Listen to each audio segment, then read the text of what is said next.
Hello everybody, welcome back to Magic Stew. I'm Kyle Lott, and if it's your first time, hello, welcome to Draft Boot Camp. That's right, Draft Boot Camp is where we walk you guys through some of the tips and tricks that you need to be successful in your draft format. Today is a very special day. I will be doing Pack 1, Pick 1. So essentially all I'm going to be doing is walking you through what I think is a dominant pick in any Ixalan pack. You guys can see we're doing Rivals of Ixalan, so this is always going to be a Rivals of Ixalan pack. We're not doing this one. I wanted this to be fresh. I'm talking like apple straight out of the vine fresh. And so what I'll be doing is I'm going to hit the refresh button right here in the top left-hand corner of my screen, and that way I'll be taken to a brand new pack, which means that I'll be giving you my hot takes as they're happening, which would be good. One more thing for you folks, if you haven't yet, be sure to check out the rest of the Draft Bootcamp playlist here on Magic Stew. I think you'll find it informative and at the very least, hopefully useful and fun, and you'll get to look at my beard, which, you know, it's good, unless you're not a beard enthusiast, in which case you'll get good draft stuff. Hey! Alright, let's refresh this bad boy, and let's see what we got. This is the closest to an internet equivalent of cracking a pack. And what? I gotta get focused. I gotta get readied up now. This is insane. And what a great pack to open up. Immediately, I think we can talk a little bit about the standout card in this pack, which is Twilight Prophet. I think this would be my absolute Whirlwind Slam first pick, and I'll go over why in just a few seconds. But I want to talk about other really good cards, other cards that I think, if this wasn't in the pack, I could see myself first picking. So we'll go through our honorable mentions first. Needletooth Raptor is amazing. That's a phenomenal card. It gets better with combat tricks, and it's very, very good with the Emissary of the Sun Empire, the one that lets you ping all of your guys. It's great with anything to help you basically trigger Enrage. It's so satisfying to be able to dual shot your own Needletooth Raptor, and just get value out of it. Strength of the Pack is an absolute blowout in a deck that wants to go wide with a lot of creatures, so something along the lines of like Merfolk, for example. I think Strength of the Pack is very good in. I'll slow down a little bit too. I know this is a lot, but I want you guys to catch the analysis. Moment of Craving is an excellent card, although I don't think it is any better than Needletooth Raptor or Strength of the Pack as a first pick. I do think, however, that Crashing Tide is certainly a decent first pickable card. I think it's an excellent one in any blue deck. I think it's fine in control decks. I also think it is excellent in tempo-based ones, particularly Merfolk tempo-based ones. But now let's talk about what is going to be my first pick here, which is Twilight Prophet. There's a lot going on with this card. It's not just like, oh wow, it's a mythic, let's take it. So first things first, these games in Rivals of Ixalan tend to go very, very long. What this means is that a flying creature can chip in for a lot of damage. So that relevant keyword is very important to a creature like Twilight Prophet. Of other interest is the fact that it's a 2/4, which means it can block effectively the turn after that you play it, which is phenomenal. Again, like I said, this format is defined by big blockers and a slow pace. So the fact that this is a 2/4 that blocks effectively is excellent. And City's Blessing is very easy to get. This is our third point. City's Blessing is very easy to get.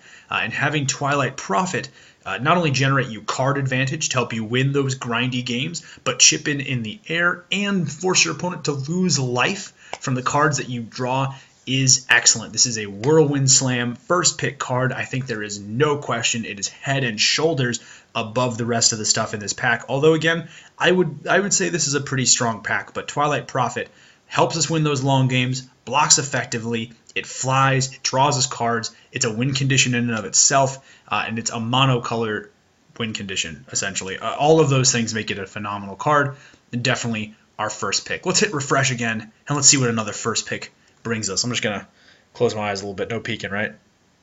Oh, perfect timing. Wow. This is actually a really tough one. So before I talk a little bit about what I think is phenomenal, let's talk a little bit about other stuff that could be potentially good. I think our honorable mentions in this one would include Divine Verdict, which is a card that has continually grown in my estimation the longer that I've played this format. Usually a 4-mana conditional removal spell is a tad clunky, but I think in Rivals of Ixalan it is excellent. I would not fault you for taking a Divine Verdict first pick. I would also like to shout out and give an honorable mention to Waterknot. A mono blue removal spell is a mono blue removal spell. This one has, of course, the added benefit of adding to our permanent count for City's Blessing, which I think is excellent. It's not up for contention. It's certainly not in the top 5, but I would be remiss if I didn't mention that Dusk Charger has actually increased in my pick order. City's Blessing is so easy to get that just churning out 4-mana 5/5s is a really easy way to win limited. Again, something that I really want to talk about. Another, and our final, I should say, honorable mention in this pack is Stormfleet Swashbuckler.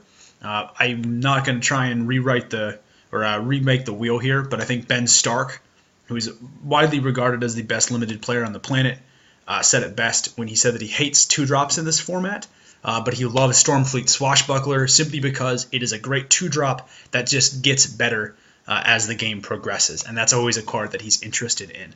So I would not fault anyone for taking any of those 4 cards as a first pick, just not in this pack. As you may have guessed, we have a Ravenous Choop, or as we like to call him, one Choopy boy. Necrotal is Necrotal, man. Having a 4-mana creature that enters the battlefield, gives you a body, and then just blows up the biggest thing that your opponent has is huge. But I do want to talk about Tendershoot Dryad as well. Tendershoot Dryad is an absolute beating. I've said it like twice now in this video. I'll probably say it a bunch more times. Ascend is very easy to get. Not only is this creature going to continually make more permanents, which means that it will allow you to hit Ascend faster, it makes them on every single upkeep. So not just your upkeep, but your opponent's upkeep as well. So when you hit that City's Blessing, you will be churning out 2 3/3s a turn. By the time that you play this, you will have 2 extra 3/3s in play by the time that it passes back to you, which is huge. I mean, essentially that winds up being for 5 mana with City's Blessing, 5 mana, 8 power and toughness spread across 3 bodies with the potential of much, much more. This is a tough pick. I honestly feel like I would go with Tendershoot Dryad here. This is a very controversial one. Please let me know in the comments what you would choose. I just think that having a win condition is better than having a card that amounts to relevant removal. I think Tendershoot Dryad is in no uncertain terms a bomb. I think this is a difficult pick though, and I can honestly tell you this is probably one of the hardest picks that I've ever had to make. Either in terms of limited or either online limited or real life limited. This is probably the hardest pack 1 pick 1 I've ever had to choose from. So please let me know in the comments what you would have done. I'm going to go with Tendershoot Dryad simply because I think it's better to have a powerful win condition that constantly reoccurs. And like I said, these games go forever in this format. So even if you do wind up losing the Tendershoot Dryad after a couple turns, you're still going to have a ton of creatures left over. I just think the card is incredibly strong. But I think it only is a little stronger than Chupacabra. Chupacabra is also incredibly strong. So, and for our last pack 1, pick 1. You guys ready? Give me a drum roll. I mean, I can't hear it, but I appreciate the hype. All right, let's refresh this bad boy, and let's get going. One more pack. And the hits just keep on coming, folks. They really, really do. The hits just keep on coming.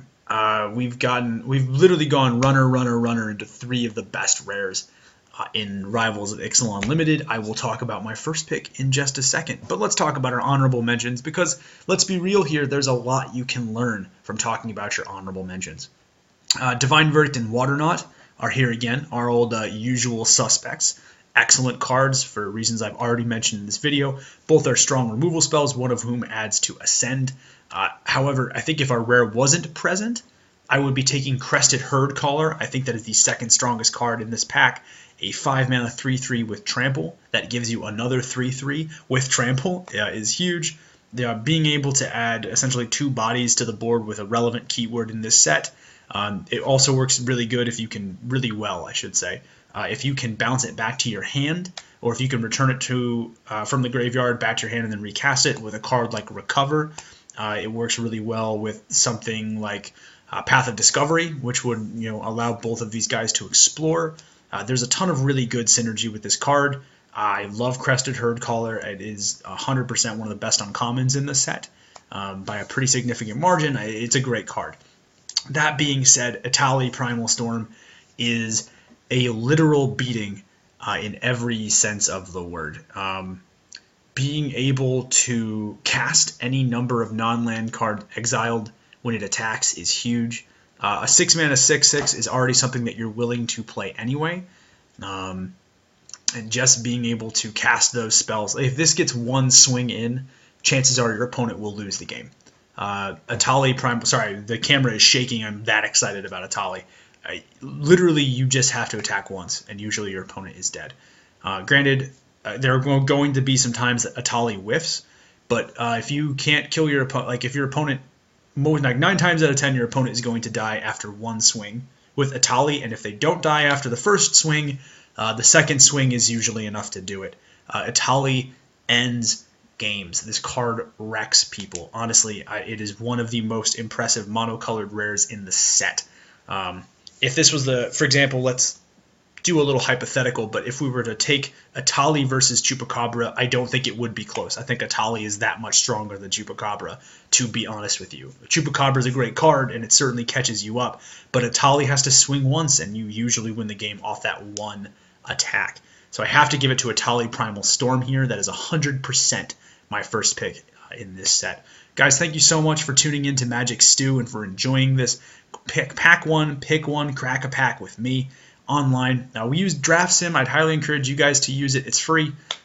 It's nice. Again, they're not sponsoring us or anything, but they've been super helpful for my growth as a drafter when I was a lot younger, so I want to, pay it forward a little bit to a community that's been helping me a little bit and hasn't asked a whole lot in exchange. So, a huge shout out again to the people at DraftSim, and a huge shout out to you guys. Thank you so much for watching. Don't forget to like, share, comment, and subscribe. I am Kyle Ott for Magic Stew. Peace. Have a good one.